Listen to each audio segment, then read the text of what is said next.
May 11th, 1982, 5:30 in the afternoon, Northern Avenue, Boston waterfront.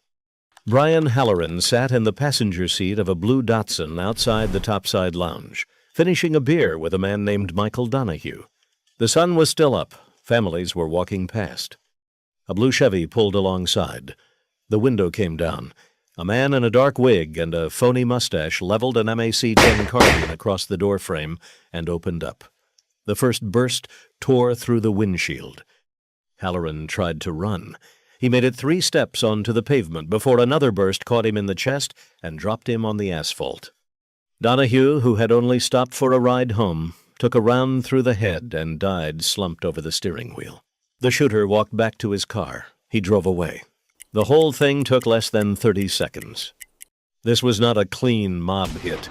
This was an ambush in front of a busy seafood restaurant, in broad daylight, with witnesses everywhere. The man pulling the trigger was James Whitey Bulger, the most protected criminal in the history of Boston. The man who tipped him off was a decorated FBI agent named John Connolly. And the innocent victim, Michael Donahue, 32 years old, a father of 3 boys, a teamster on his way home from a side job, was a man who had never broken a law in his life. He died because he offered a stranger a ride. This is the story of how the Federal Bureau of Investigation, the agency sworn to protect American citizens, became the accessory to one of the most cold-blooded double homicides in Boston history. This is the murder that the Hollywood version of Black Mass glossed over in a single scene. This is the murder that the FBI spent 20 years trying to bury. And this is the case that finally, after 2 decades of silence, forced a federal court to admit what every Boston cop already knew. The government killed Michael Donahue. They just used Whitey Bulger to pull the trigger. Here is what the movies will never show you. Brian Halloran was not a tough guy. He was a hanger-on, a South Boston kid with a cocaine problem, a bad temper, and a long rap sheet. By 1982, he was 41 years old, broke, paranoid, and facing a murder charge for shooting a man named George Pappas inside a Chinatown restaurant. He needed a way out. So in January of that year, he walked into the Boston field office of the FBI on the 9th floor of the John F. Kennedy Federal Building and offered to trade. What he had to trade was gold. Halloran told 2 FBI agents, Leo Brunick and Gerald Montanari, that Whitey Bulger and his partner Stephen Flemmi had personally murdered a wealthy Oklahoma businessman named Roger Wheeler. Wheeler owned World Jai Alai, a betting empire that the Winter Hill Gang had been skimming for years. On May 27, 1981, Wheeler had walked off a golf course at the Southern Hills Country Club in Tulsa, climbed into his Cadillac, and taken a bullet between the eyes from a hitman named John Martirano. Halloran said he had been in the room when Bulger ordered it. He said he could put Whitey in a federal courtroom. He wanted witness protection. He wanted his murder charge to disappear. He wanted a new life. The agents listened. They wrote it down. They walked the report up the chain. And that is where the story turns black. You have to understand who John Connolly was. Connolly grew up in the Old Harbor housing projects in South Boston, 3 doors down from the Bulger family. As a kid, Whitey Bulger had bought him an ice cream cone. That cone, Connolly later joked, was the most expensive piece of dairy in American history. Connolly joined the FBI in 1968. By 1975, he had recruited Whitey as a top-echelon informant against the Italian Mafia, the Patriarca family that ran New England out of Federal Hill in Providence. The deal was simple. Whitey gave the FBI scraps about the Italians. The FBI gave Whitey a license to kill. When the Halloran report landed on Connolly's desk, he did exactly what he had done a dozen times before.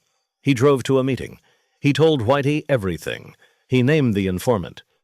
He told him what Halloran had said about the Wheeler hit.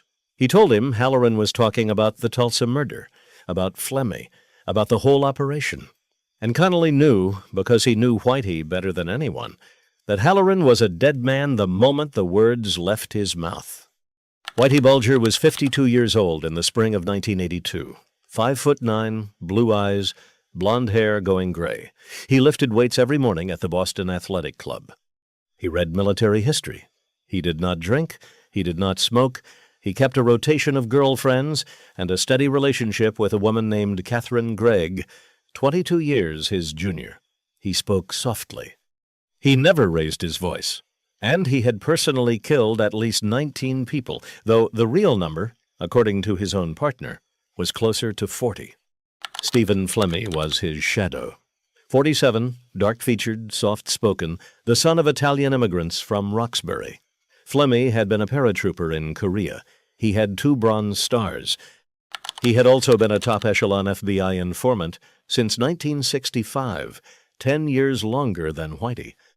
Together, the 2 men ran the Winter Hill Gang out of a liquor store at 295 Old Colony Avenue in South Boston. They controlled the cocaine trade. They controlled the bookmaking. They controlled the loan sharking. And they did all of it under the protection of the Boston FBI office, an arrangement that would eventually be exposed as the most corrupt informant relationship in American law enforcement history. Now here is the part that the Hollywood version got wrong. Black Mass, the 2015 film with Johnny Depp, treated the Halloran murder as one beat in a long catalog of crimes. A wig, a gun, a quick scene, on to the next chapter. The film barely mentioned Michael Donahue at all. It did not show his wife. It did not show his 3 sons.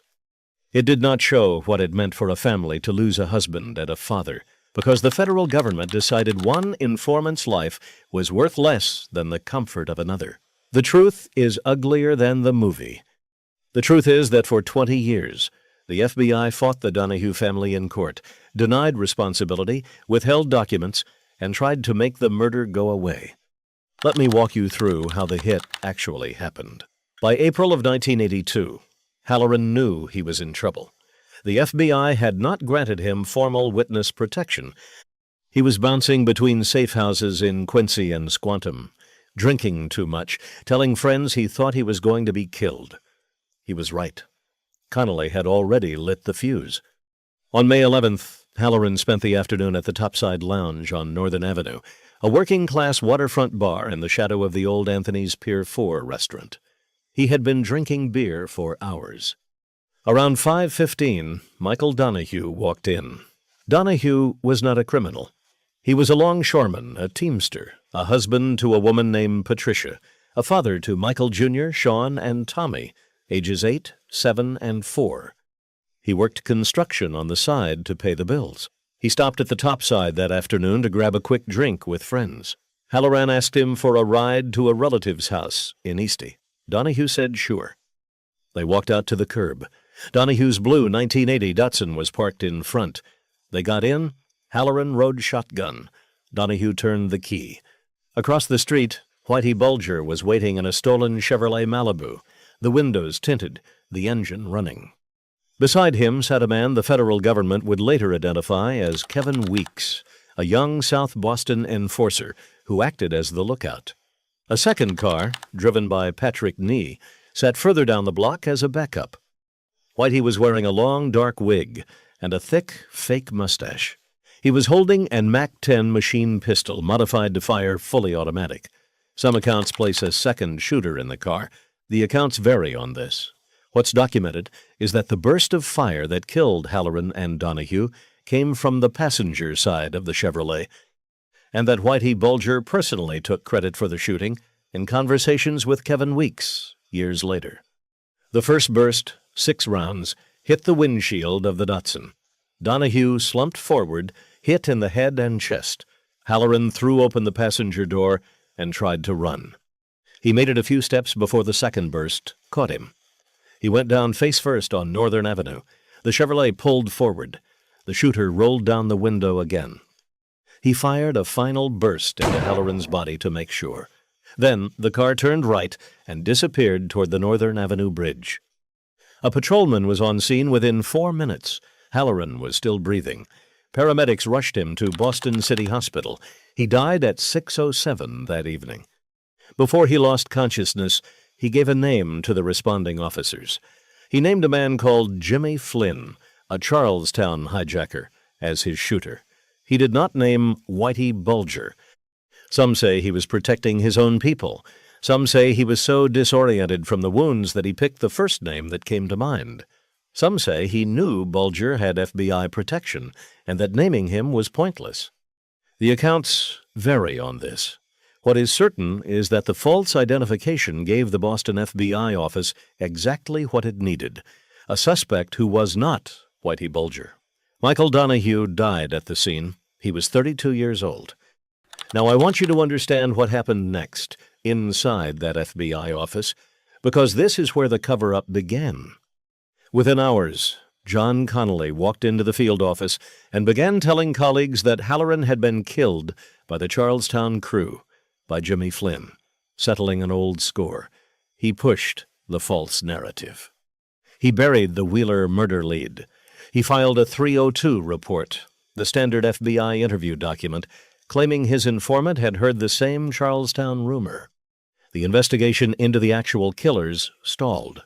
Witnesses on Northern Avenue who had seen the Chevrolet were never seriously interviewed. The 40-plus shell casings recovered from the scene were logged and shelved. For the next 16 years, the official position of the Boston FBI was that the Halloran-Donahue murders were a mob dispute that had nothing to do with their office. Patricia Donahue was 29 years old when her husband was killed. She had 3 small boys. She had no idea why a complete stranger named Brian Halloran had gotten into her husband's car that afternoon, or why someone wanted that man dead enough to spray a public street with automatic gunfire. For years she got nothing from the FBI. No answers, no condolences, no explanation of why her husband, who had nothing to do with the underworld, had been shot in the head on his way home from a beer. Whitey Bulger went on living his life. He kept running South Boston. He kept collecting his FBI paycheck. He kept killing. 2 months after the Halloran ambush, on July 26, 1982, he flew to Florida and murdered John Callahan, a Boston accountant who had helped set up the Wheeler hit. Callahan was a loose end.